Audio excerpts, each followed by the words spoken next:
The courtroom fell silent as Lieutenant Sarah Mitchell wheeled herself through the heavy oak doors. Every eye in the packed chamber turned toward her, some filled with curiosity, others with barely concealed judgment. The wheelchair's rubber wheels made soft squeaking sounds against the polished marble floor, each rotation a reminder of the explosion that had changed her life forever. Sarah kept her spine straight and her chin lifted. The Silver Star medal hung from a ribbon around her neck, resting against her navy dress uniform. The five-pointed bronze star caught the fluorescent lights overhead, casting small reflections on the courtroom walls. She had earned that medal in the mountains of Afghanistan, leading her SEAL team through enemy fire to rescue 3 captured soldiers. The same mission that had cost her the use of her legs. Judge Harold Brennan sat behind his bench like a king on a throne. His black robe seemed to swallow the light around him. He was known throughout the county as a harsh man, someone who believed in the letter of the law above all else. His face was carved from granite, all sharp angles and deep lines. When he looked down at Sarah, his mouth twisted into something between a sneer and a smile. The case before him should have been simple. Sarah was fighting for custody of her 8-year-old daughter, Emma. Her ex-husband, Marcus, had filed a motion claiming that Sarah's disability made her unfit to care for their child. He stood on the other side of the courtroom with his expensive lawyer, a man in a suit that probably cost more than Sarah's monthly disability check. Sarah's lawyer, a young public defender named James Rodriguez, looked nervous. This was only his 3rd custody case. He kept adjusting his glasses and shuffling papers on the table before him. Sarah had wanted to hire someone more experienced, but the medical bills from her injuries had drained her savings account to nothing. Judge Brennan cleared his throat, the sound echoing through the silent courtroom. He picked up a file from his desk and flipped through it slowly, making everyone wait. Sarah felt her heart hammering in her chest. She had faced enemy combatants, survived explosions, and led men into battle. Yet somehow this moment felt more terrifying than any of those experiences. "Lieutenant Mitchell," the judge finally spoke, his voice cold and formal. "I see here that you served in the United States Navy as a SEAL. Is that correct?" "Yes, Your Honor," Sarah replied. Her voice came out steady and strong, years of military training keeping it from shaking. "And I see you received a Silver Star for valor in combat," he continued, his eyes fixed on the medal around her neck. "That's quite an accomplishment." Sarah nodded but said nothing. Something in his tone made her uneasy. The way he emphasized the word accomplishment carried a weight she couldn't quite identify. Judge Brennan set down the file and leaned forward. His eyes narrowed as he studied Sarah's face. "Tell me, Lieutenant, do you believe that military service qualifies someone to be a good parent?" The question hung in the air like smoke. Sarah's lawyer started to object, but the judge waved him silent. "I believe my service demonstrates my dedication, discipline, and ability to protect those under my care, Your Honor," Sarah answered carefully. "Discipline," the judge repeated, tasting the word. "Yes, I'm sure the military taught you plenty about following orders. But what about the judgment required to put yourself in situations where you get blown up? What about the wisdom needed to recognize when you're no longer capable of providing proper care?" Sarah felt anger rising in her chest, hot and fierce. She forced herself to breathe slowly, to maintain control. Her hands gripped the armrests of her wheelchair until her knuckles turned white. Marcus's lawyer stood up, sensing an opportunity. "Your Honor, if I may, my client has serious concerns about the lieutenant's ability to provide a safe and stable environment for Emma. The child requires active supervision, transportation to school and activities, and physical care that we believe Miss Mitchell simply cannot provide given her current condition." "Her current condition," the judge echoed, nodding slowly. He looked directly at Sarah's wheelchair, his gaze lingering on the metal frame and the wheels. "Yes, that is the central issue here, isn't it?" Sarah's lawyer finally found his voice. "Your Honor, my client has made excellent arrangements for her daughter's care. She has a modified vehicle, a fully accessible home, and has completed parenting classes specifically designed for parents with physical disabilities. Her service record shows." "Her service record?" Judge Brennan interrupted, his voice sharp as a knife. "Shows that she made choices that resulted in permanent disability, choices that now affect her ability to care for a child." The courtroom erupted in whispers. Several veterans in the gallery stood up in protest. A woman in the back shouted something about respect. The judge's gavel came down hard, demanding silence. Sarah sat frozen in her wheelchair. The words hit her like physical blows. She had heard similar things whispered behind her back at the VA hospital, at the grocery store, even at Emma's school, but hearing them spoken aloud by a judge, in a court of law, felt different. It felt like being wounded all over again. Furthermore, Judge Brennan continued, raising his voice over the dying whispers, I find it concerning that Lieutenant Mitchell continues to wear her military decorations in civilian court. It suggests an inability to separate her military identity from her role as a mother. It suggests she's trying to use her service as a shield against legitimate questions about her fitness as a parent. He paused, letting his words sink in. Then he pointed directly at the silver star hanging from Sarah's neck. I'm ordering you to remove that medal, Lieutenant Mitchell. Remove it now and surrender it to the court bailiff. This courtroom is not a parade ground. You are not a soldier here. You are simply a woman fighting for custody of her child, and you will present yourself as such. The silence that followed was absolute. Even the court reporter stopped typing, her fingers frozen above the keys. Sarah stared at the judge in disbelief. The silver star wasn't just a piece of metal. It represented the lives she had saved, the sacrifices she had made, the blood she had shed for her country. It was one of the highest honors the military could bestow. James Rodriguez jumped to his feet. Your Honor, this is highly irregular. The lieutenant has every right to wear her military decorations. There's no legal basis for— I am the legal basis in this courtroom, Counselor, Judge Brennan snapped. And I have just given Lieutenant Mitchell a direct order. She can comply, or she can be held in contempt of court, which means she can spend the night in jail and lose any chance of seeing her daughter. Sarah's hands moved to the ribbon around her neck. Her fingers touched the cool metal of the star. She thought about the day she received it, standing in formation with her team, her commanding officer praising her courage under fire. She thought about the 3 soldiers she had pulled from that compound, men who had gone home to their families because of her actions. She thought about Emma, her beautiful daughter, with the gap-toothed smile, and the way she drew pictures of her mother in her Navy uniform. Emma, who didn't care about the wheelchair, who climbed into her mother's lap every night to read stories, who told anyone who would listen that her mom was a hero. The choice should have been simple. Remove the medal, fight for her daughter, deal with the humiliation later. But something inside Sarah rebelled against the injustice of it.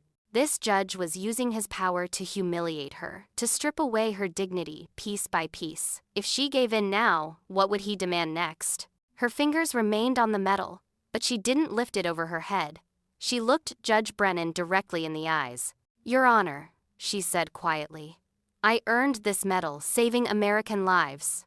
I lost the use of my legs protecting my country. I am wearing this uniform and this decoration because they are part of who I am. They represent values I will pass on to my daughter. Values like courage, sacrifice, and standing up for what's right, even when it's difficult. The judge's face turned red. A vein throbbed in his temple. You are in contempt, Lieutenant Mitchell. Bailiff, remove her from this courtroom immediately. As the bailiff approached her wheelchair, Sarah made a decision that would change everything. She pulled out her phone and held it up. Before you do that, Your Honor, I think you should know that this entire proceeding has been live-streamed to my social media accounts. Several thousand people have been watching, including reporters from at least 3 major news outlets. The color drained from Judge Brennan's face. His eyes darted to the phone in Sarah's hand, then to the people in the gallery. Several of them held up their own phones, screens glowing. That's illegal, he stammered. Recording in a courtroom without permission is perfectly legal in this state during civil proceedings, Sarah interrupted. Her voice grew stronger with each word. And I believe the public has a right to know when a sitting judge orders a decorated war veteran to surrender her medals in court. When he suggests that being wounded in service to your country makes you unfit to be a mother. When he abuses his power to humiliate someone simply because he can. Judge Brennan stood up, his hands shaking. This court is in recess. Everyone out, now. But it was too late. The damage was done. As Sarah wheeled herself out of the courtroom, Surrounded by supporters and reporters, she knew that the real battle was just beginning. She had stood up to enemy fire before. Now she was ready to stand up to an enemy much closer to home. Outside the courthouse, camera crews had already gathered. Questions flew at her from all directions. Sarah stopped her wheelchair at the top of the courthouse steps and looked out at the crowd. "My name is Lieutenant Sarah Mitchell," she said clearly, "and I'm not surrendering anything." The video went viral within hours. By the next morning, Sarah's face was on every news channel in the country. The clip of Judge Brennan ordering her to remove her silver star had been viewed over 10 million times. The hashtag #StandWithSarah was trending on social media platforms. Veterans groups across the nation were calling for the judge's removal. Sarah sat in her small apartment, watching the chaos unfold on her laptop screen. Emma was at school, unaware that her mother had become the center of a national controversy. The apartment was quiet except for the constant buzzing of Sarah's phone. Messages poured in from people she hadn't spoken to in years. Old SEAL team members, former commanders, veterans she had served with, and thousands of strangers offering their support. James Rodriguez had called 3 times already that morning. When Sarah finally answered, his voice was breathless with excitement. "Sarah, every major civil rights organization in the country wants to take your case." The ACLU called.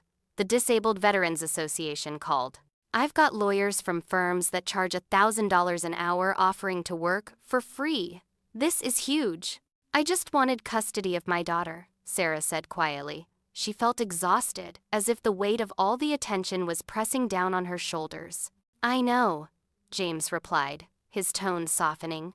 "But this is bigger than that now. What Judge Brennan did was wrong on so many levels. He discriminated against you because of your disability. He tried to strip away your right to wear your military honors. He abused his judicial authority. People are angry, Sarah, and they should be." Sarah wheeled herself to the window and looked out at the street below. A news van was parked outside her building. A reporter stood on the sidewalk, practicing her lines while a cameraman adjusted his equipment. "There's something else," James continued. "People have been digging into Judge Brennan's past. Turns out this isn't the first time he's shown bias against veterans or people with disabilities. There are at least 6 other cases where he ruled against disabled parents in custody battles. 3 cases where he made disparaging comments about military service. It's a pattern." Sarah's hands tightened on her wheelchair's armrests. "Why hasn't anyone challenged him before?" "Because most people don't have the courage you showed yesterday. They're afraid of making things worse. Afraid of losing custody entirely. Afraid of going up against a judge who holds all the power in that courtroom." James paused. "But you weren't afraid. Or if you were, you didn't let it stop you." The words echoed in Sarah's mind long after the call ended. She thought about the men and women she had served with, the ones who had faced down enemy fire because the mission required it. She thought about the 3 soldiers she had pulled from that compound in Afghanistan. How they had looked at her with desperate hope in their eyes. She had acted then because it was the right thing to do, not because she wasn't afraid. Her phone rang again. This time, it was an unknown number. Sarah hesitated, then answered. "Lieutenant Mitchell?" The voice on the other end was crisp and professional. "My name is Catherine Wells. I'm an attorney specializing in civil rights and judicial misconduct. I'd like to represent you. No charge." "Why?" Sarah asked bluntly. She had learned in the military to be direct. Catherine laughed softly. "Honestly, because what happened to you makes my blood boil. But also because I think we can win. Not just your custody case, but something bigger. We can make sure Judge Brennan never does this to another parent again." Over the next 3 days, Sarah's life became a whirlwind. Catherine Wells turned out to be exactly what Sarah needed. A fierce advocate who understood both the legal complexities and the emotional weight of what had happened. She brought with her a team of associates who began building a comprehensive case against Judge Brennan. They filed formal complaints with the state's Judicial Conduct Commission. They submitted a motion for the judge to recuse himself from Sarah's custody case. They gathered testimony from other parents who had faced similar treatment in his courtroom, and they prepared for the possibility that this fight would go far beyond a single custody battle. Meanwhile, Judge Brennan tried to control the damage. He issued a statement through the court's public relations office, claiming his words had been taken out of context. He insisted he had nothing but respect for military service and that his only concern was the welfare of children. But the video evidence was clear and unambiguous. His words, his tone, his demand that Sarah surrender her silver star, it was all there for the world to see. The State Bar Association launched an investigation. Several politicians called for his resignation. Protests were organized outside the courthouse. Veterans came from across the country to stand in solidarity with Sarah, many of them in wheelchairs, many wearing their own medals and ribbons. Through it all, Sarah tried to maintain some sense of normalcy for Emma. She explained to her daughter in simple terms that she was fighting for their right to stay together. Emma, wise beyond her 8 years, had hugged her mother tightly and said, "You're the bravest person I know, Mommy. Don't let anyone tell you different." Those words sustained Sarah through the difficult days ahead, because the fight was taking its toll. Marcus's lawyer had filed a motion claiming that Sarah's involvement in a media controversy proved she was unstable and attention-seeking. They argued that Emma was being exposed to unnecessary stress and scrutiny. They painted Sarah as someone more interested in her public image than her daughter's welfare. The accusations stung because they played on Sarah's deepest fears. Was she doing the right thing? Should she have just removed the medal, kept quiet, and fought her battle privately? Was her decision to stand up to the judge helping Emma or hurting her? Catherine Wells met with Sarah in her apartment to discuss strategy. She brought coffee and pastries, gesturing for her associates to set up their laptops on Sarah's small dining table. "They're going to try to make you look like the problem," Catherine explained. "They're going to say you orchestrated this whole situation for publicity, that you're using your daughter as a prop in some kind of political statement. We need to be ready for that." Sarah nodded slowly. "So what do?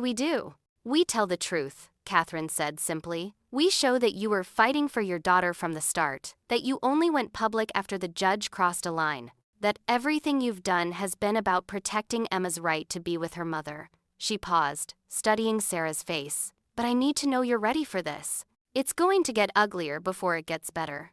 "I've been through ugly before," Sarah replied. She touched the arm of her wheelchair. "This chair, these scars, they came from an IED explosion that killed 2 of my team members. I spent 6 months learning to walk again, only to be told I never would. I've rebuilt my entire life from the ground up. A judge with an inflated ego doesn't scare me." Catherine smiled. "Good, because we just got word that the Judicial Conduct Commission has scheduled a hearing. They're taking the complaints seriously. This is our chance to present everything we've found about Judge Brennan's pattern of bias." The hearing was scheduled for 2 weeks later. In those 2 weeks, Sarah's legal team worked around the clock. They interviewed witnesses, collected evidence, and built a case that painted a damning picture of Judge Brennan's tenure on the bench. They found Maria Rodriguez, a mother who had lost custody of her son after Judge Brennan ruled that her hearing impairment made her unable to properly communicate with the child. The boy, now a teenager, testified that he had never felt unsafe with his mother and that losing her custody had been traumatic. They found David Chen, a father and Afghanistan veteran who had been denied custody after Judge Brennan suggested his PTSD made him dangerous. David had sought treatment, maintained stable employment, and had an excellent relationship with his daughter. But the judge's ruling had limited him to supervised visitation only. They found Rachel Thompson, a single mother who used a prosthetic leg. Judge Brennan had questioned whether she could chase after a toddler quickly enough to prevent accidents. Rachel had lost primary custody and was still fighting to regain it 3 years later.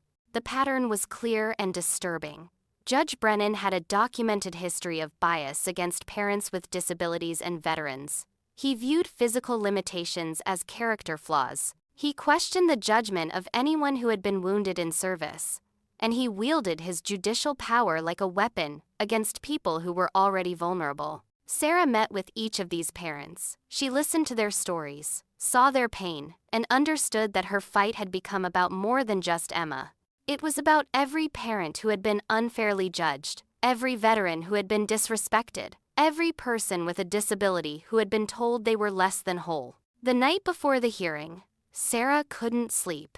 She wheeled herself through her quiet apartment, checking on Emma, who was sleeping peacefully in her room. Sarah stopped in the doorway, watching her daughter's chest rise and fall with each breath. This was what she was fighting for. Not glory, not vindication, not even justice in the abstract. She was fighting for the right to tuck her daughter into bed every night. The right to help with homework, to make breakfast, to be there for skinned knees and bad dreams, and first days of school. The silver star hanging in its case on her wall caught her eye. She wheeled over to it, running her fingers across the glass. The medal represented a moment in time when she had been at her strongest, her most capable. But motherhood had taught her a different kind of strength. The strength to be vulnerable, to ask for help, to adapt when things didn't go as planned. Her phone buzzed with a message from Catherine. "Ready for tomorrow? We've got this." Sarah typed back, "Ready. Let's finish this." The hearing room was smaller than a courtroom, but no less imposing. Judge Brennan sat at a table with his own attorney, a severe man with silver hair and a permanent frown. Across from them sat Sarah, Catherine, and their team. A panel of 3 judges from the state's Judicial Conduct Commission occupied the bench. Catherine presented their case methodically and powerfully. She showed the video of Judge Brennan's treatment of Sarah. She brought forward the other parents who testified about their experiences. She presented evidence of his pattern of biased rulings. She argued that his actions demonstrated unfitness for judicial office. Judge Brennan's attorney tried to defend him. He claimed the judge's words were taken out of context. He argued that concerns about a parent's physical capabilities were legitimate. He suggested that being sensitive to disability issues wasn't the same as being biased against disabled people. But then, Catherine played her final card. She called a court clerk who had worked for Judge Brennan for 5 years. The woman, her voice shaking, testified about comments the judge had made in chambers. How he had referred to disabled parents as damaged goods. How he had joked about veterans being broken and unstable. How he had expressed the belief that people with physical disabilities were, naturally, less capable as parents. The room fell silent. Judge Brennan's face went pale. His attorney whispered urgently in his ear. Sarah watched it all from her wheelchair, her spine straight and her head high. She wore her dress uniform again, and the silver star hung around her neck. No one had asked her to remove it this time. When the hearing ended, the commission chair announced they would issue their decision within 30 days. But the look on their faces told Sarah everything she needed to know. Judge Brennan's career was over. The 30 days felt like an eternity. Sarah tried to focus on being present for Emma, but the waiting gnawed at her. Every morning she checked her email, hoping for news from the Judicial Conduct Commission. Every evening she reminded herself that patience was a virtue she had learned well in the military. Marcus had gone quiet. His lawyer had withdrawn the motion claiming Sarah was unstable, probably realizing how poorly it would play given the public attention on the case. Sarah's temporary custody arrangement with Emma remained in place, with her daughter spending weekdays with her and weekends with Marcus. It wasn't ideal, but Emma seemed to be handling it well. Children were more resilient than adults gave them credit for. On day 23 of waiting, Sarah was at the VA hospital for a routine physical therapy appointment. She was working on strengthening her core muscles, something her therapist insisted would improve her mobility and reduce back pain. Another veteran was working out nearby, a young Marine who had lost his right arm in Iraq. They started talking between exercises, the way veterans often did. He told her about his own custody battle, how his ex-wife was trying to argue that his prosthetic made him dangerous around their son. He showed Sarah pictures of his boy, pride and pain mixing in his eyes. "I saw what you did," he told her. "Standing up to that judge, it gave me hope, you know? Made me think maybe I have a chance too." Sarah felt the weight of responsibility settle on her shoulders again. This wasn't just about her anymore. Maybe it never had been. "You'll get through this," she told him. "We're fighters. It's what we do." On day 28, Catherine Wells called with news that wasn't about the commission decision. "Judge Brennan has resigned," she said, her voice tight with controlled excitement. "Effective immediately. He's citing personal reasons, but we both know what this really means." He saw the writing on the wall. Sarah felt a strange mix of emotions. Satisfaction, certainly. Relief that he wouldn't be able to hurt other parents the way he had hurt her and so many others. but also a small sadness that he had taken the coward's way out, resigning before he could be formally sanctioned. "What does this mean for my custody case?" Sarah asked. "It gets reassigned to a new judge, Judge Patricia Morrison. She has an excellent reputation for fairness. I've appeared before her several times. This is good news, Sarah." The commission's official decision came on day 31, one day late. They had found Judge Brennan guilty of multiple ethics violations, including prejudice, abuse of authority, and conduct unbecoming a judicial officer. Even though he had already resigned, they issued formal sanctions that would prevent him from ever serving as a judge again. The decision was published publicly, a permanent stain on his legal career. Sarah read the entire document that evening after putting Emma to bed. The commission's language was formal and legal, but the message was clear. Judge Brennan had abused his power. He had let his personal biases override his judicial duty. He had caused harm to vulnerable parents and children. And now, he was paying the price. The media coverage was intense but brief. In the age of 24-hour news cycles, even a story as compelling as Sarah's eventually gave way to the next controversy, the next outrage. Sarah was grateful for the return to relative anonymity. She had never wanted to be a public figure. She had just wanted to protect her daughter. Her actual custody hearing with Judge Morrison was scheduled for 6 weeks after Judge Brennan's resignation. Sarah spent those weeks preparing, but in a different way than before. She focused on documenting her daily routine with Emma. She gathered letters from Emma's teachers, doctors, and therapists. She created detailed plans, showing how she managed everything from school pickups to emergency situations. Catherine reminded her that they didn't need to prove Sarah was a perfect parent. They only needed to show that she was a fit parent, capable of providing a safe and loving home for Emma. The burden of proof was on Marcus to demonstrate why custody should be changed. Marcus had hired a new lawyer, a woman who seemed more interested in reaching a fair settlement than in attacking Sarah's character. There were discussions about mediation. The possibility emerged that they might resolve everything without another contentious hearing. But Sarah was prepared either way. She had faced down enemy combatants and biased judges. She could handle whatever came next. The night before the custody hearing, Sarah received an unexpected visitor. David Chen, the veteran father who had testified at Judge Brennan's ethics hearing, knocked on her door. "I hope you don't mind me stopping by," he said. "I wanted to thank you in person. After the commission's decision came out, my ex-wife agreed to revisit our custody arrangement. I'm getting joint custody of my daughter. Real custody, not just supervised visits." Sarah invited him in, and they talked for an hour. David told her about his daughter's excitement at having her daddy back in her life properly. He told her about the therapy he had continued with, the stability he had built, the future he was creating. "You gave me hope when I had none left," he said as he was leaving. "You showed me that fighting back was possible, that we don't have to accept injustice just because someone in a position of power says that's how it is." After he left, Sarah sat in her quiet apartment and thought about the chain of consequences that had flowed from her decision in that courtroom. She had refused to surrender her silver star, and that refusal had rippled outward. It had exposed a corrupt judge. It had changed custody laws and judicial practices. It had given hope to other parents who were fighting similar battles. The hearing with Judge Morrison was nothing like the one with Judge Brennan. Judge Morrison was a woman in her 60s with kind eyes and a no-nonsense demeanor. She listened carefully to both sides. She asked thoughtful questions. She reviewed all the evidence Sarah's team had prepared. Marcus's lawyer presented their case, arguing that Emma would benefit from the stability of a two-parent household since Marcus had remarried. They emphasized his financial resources and the fact that his wife didn't work outside the home, meaning someone would always be available for Emma. Catherine countered by showing that Emma was thriving in Sarah's care. Her grades were excellent. She was involved in activities she loved. She had a strong bond with her mother. The documentation Sarah had prepared painted a picture of a happy, well-adjusted child in a loving home.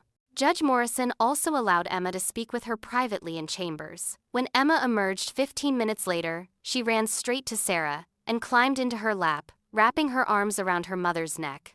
The judge's decision came 3 days later. Joint custody would remain in place, but the schedule would be adjusted based on what Emma had expressed she wanted. More weeknight time with Sarah, including dinner and homework. more involvement in decisions about Emma's education and activities. Child support would be recalculated to reflect the reality that Sarah was the primary caregiver. It wasn't everything Sarah had hoped for. She had wanted full custody, but it was fair, and it recognized that she was a capable parent. That was what mattered. In her written decision, Judge Morrison included a paragraph that Sarah would read many times in the years that followed. The evidence presented in this case demonstrates beyond question that Lieutenant Mitchell is not only a fit parent, but an exceptional one. Her disability does not diminish her capability. It has, if anything, enhanced her creativity and determination in parenting. Her military service taught her discipline, courage, and selflessness, qualities that serve her well as a mother. This court finds that Emma is fortunate to have such a dedicated parent. Sarah framed those words and hung them on her wall next to her silver star. The story might have ended there, a happy resolution to a difficult situation. But Sarah's fight had started something bigger than she had anticipated. Other parents who had lost custody due to disability-based bias began coming forward. Advocacy groups used her case as a rallying point for reform. State legislators introduced bills to provide better protections for disabled parents in custody proceedings. Sarah became an advocate herself, though reluctantly at first. She spoke at veterans events and disability rights conferences. She testified before legislative committees. She shared her story not because she wanted attention, but because she understood the power of speaking up.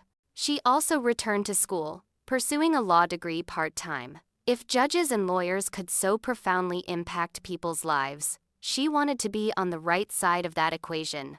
She wanted to be someone who could fight for parents who couldn't fight for themselves. Emma grew older, watching her mother's advocacy work with pride. She told her friends about her mom, the lawyer in training, the veteran, the woman who had stood up to a judge and won. Sarah worried sometimes about putting too much on Emma's shoulders, about her daughter having to be more mature than other kids her age. But Emma seemed to thrive on it. "You taught me that standing up for what's right is worth the cost," Emma told her mother once, "even when it's hard, especially when it's hard." 5 years after the confrontation in Judge Brennan's courtroom, Sarah graduated from law school. Emma, now 13, watched from the audience as her mother wheeled across the stage to receive her diploma. The silver star hung around Sarah's neck, as it always did on important occasions. Sarah opened a small law practice specializing in family law and disability rights. Her first clients were veterans facing custody battles. She took many cases pro bono, remembering what it felt like to face a system that seemed stacked against her. She stayed in touch with the other parents who had testified against Judge Brennan. Maria Rodriguez's son had reconnected with his mother and was thriving. Rachel Thompson had regained primary custody of her children. David Chen's daughter was a regular presence in his life. They had all survived, and they had all helped each other survive. Judge Brennan never returned to legal practice. He had tried to open a private consulting firm, but his reputation followed him. Clients didn't want to be associated with someone who had been sanctioned for judicial misconduct. He faded from public view, a cautionary tale about the consequences of abusing power. Sarah sometimes wondered if he had learned anything from the experience, if he understood the harm he had caused, if he regretted his actions. But mostly, she didn't think about him at all. He had been an obstacle she had overcome. Nothing more. Her law practice grew slowly but steadily. Word spread in the veteran and disability communities about the lawyer in the wheelchair who understood their struggles because she had lived them. Sarah took on cases she knew she might lose because the clients needed someone to fight for them. She won more than she lost. Emma decided she wanted to become a doctor, specifically someone who worked with disabled veterans. She had grown up seeing the gaps in the healthcare system, watching her mother navigate bureaucracy and prejudice. She wanted to fix those problems. "You changed the legal system," Emma told Sarah. "I'm going to change the medical one." Sarah felt a fierce pride in her daughter's determination. This was the legacy that mattered, not the medals or the courtroom victories, but the values she had passed on to the next generation. 10 years after the incident that had made her a reluctant public figure, Sarah was invited to speak at the Naval Academy. She wheeled onto the stage in her dress uniform, the silver star prominent on her chest. The auditorium was filled with midshipmen, young men and women who would soon be officers in the Navy. She told them her story. Not just the heroic parts about leading her SEAL team and earning medals, but the harder parts too. The explosion, the wheelchair, the judge who had tried to take away her dignity and her daughter. The fight to prove she was still whole, still capable, still valuable. You will face moments in your career where you have a choice, she told them. You can accept injustice, or you can fight it.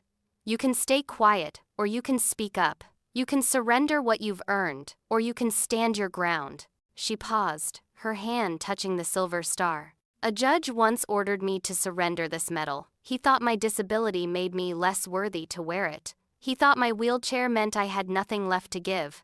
He was wrong. The auditorium was silent, every eye fixed on her. The same courage that earned me this medal is the courage I use every single day as a mother, as a lawyer, as a person. Courage isn't just about facing enemy fire. It's about facing down anyone who tells you that you're not enough, that you can't, that you should give up. She smiled, looking out at the young faces before her. I didn't surrender my medal that day. I didn't surrender my dignity. I didn't surrender my daughter, and I never will. That's what it means to be a SEAL. That's what it means to serve, not just your country, but the values your country is supposed to stand for. Justice, equality, the belief that every person deserves respect and fair treatment. The standing ovation lasted 5 minutes. Afterward, dozens of midshipmen waited in line to talk to her. Some were women planning to try for the SEALs. Some had disabilities themselves and wondered if they could still serve. Some just wanted to shake her hand and say thank you. Sarah stayed until she had spoken with every single one of them. This was the work that mattered now, inspiring the next generation, showing them that obstacles could be overcome, that standing up for what was right was always worth it. That evening, Sarah returned to her hotel room and video called Emma, who was in her first year of medical school. How did it go? Emma asked. It went well, Sarah replied. I told them about us, about our fight. Emma smiled. Our fight. I like that. It was never just yours, was it? No, Sarah agreed. It was ours. It was everyone's who has ever been told they're not good enough because of something beyond their control. They talked for an hour about Emma's classes, about Sarah's upcoming cases, about their plans for Thanksgiving. Normal mother-daughter conversation, the kind Sarah had fought so hard to preserve. After the call ended, Sarah wheeled to the window and looked out at the city lights below. She thought about the journey that had brought her here, the explosion in Afghanistan, the long recovery, the courtroom confrontation, the victory and everything that had followed. She thought about Judge Brennan and wondered if he ever looked back on that day with regret. If he understood that ordering her to surrender her silver star had been the moment he lost everything while she gained it all. The medal hung in its case back in her office, next to her law degree and pictures of Emma. A reminder not just of what she had done in combat, but of what she had done in that courtroom. Both moments of courage. Both moments that defined who she was. Sarah had learned something important through all of this. Courage wasn't a finite resource that got used up. It was a muscle that grew stronger with use. Every time she faced down prejudice, every time she refused to accept less than she deserved, every time she stood up for herself or someone else, she became braver. The Silver Star represented a single act of heroism on a battlefield far away. But the real heroism, Sarah had come to understand, was in the daily choice to keep fighting, to keep believing, to keep pushing forward no matter what obstacles appeared in her path. She was a decorated SEAL, a disabled veteran, a mother, a lawyer, an advocate. All of these identities were true. All of them were part of who she was, and none of them would ever be surrendered again.